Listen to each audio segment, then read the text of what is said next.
Bismillahirrahmanirrahim. Assalamualaikum warahmatullahi wabarakatuh.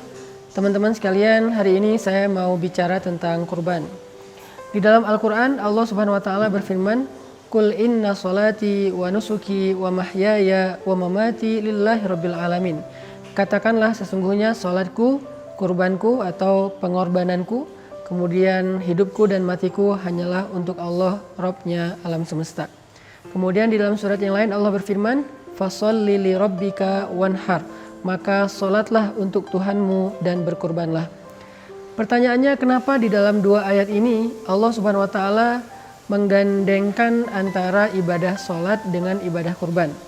Ini menjadi sebuah dalil dan juga sebuah bukti bahwa kurban itu memiliki kedudukan yang sangat istimewa dalam syariat Islam.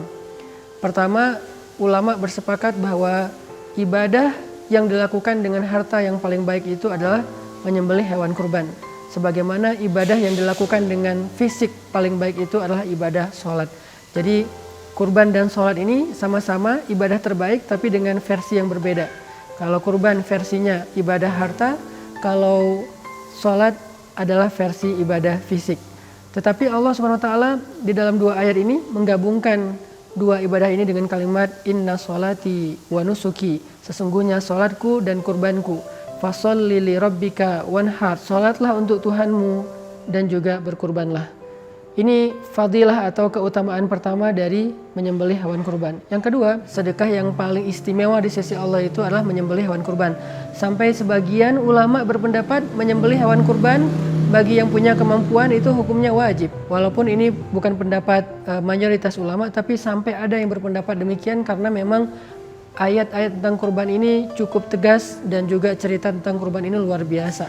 Rasulullah SAW sendiri juga sangat menganjurkan kita untuk berkurban karena memang pengorbanan ini bukan hanya ibadah yang dilakukan oleh umat Islam atau umat Rasulullah SAW, tapi juga sudah dilakukan dari zaman Nabi Adam.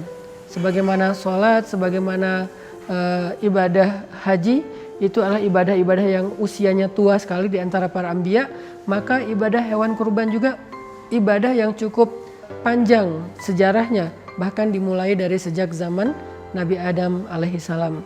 Sehingga saya mengajak teman-teman semuanya, tahun ini yuk kita jalankan salah satu di antara syariat agama Islam, salah satu di antara perintah Allah Subhanahu wa Ta'ala.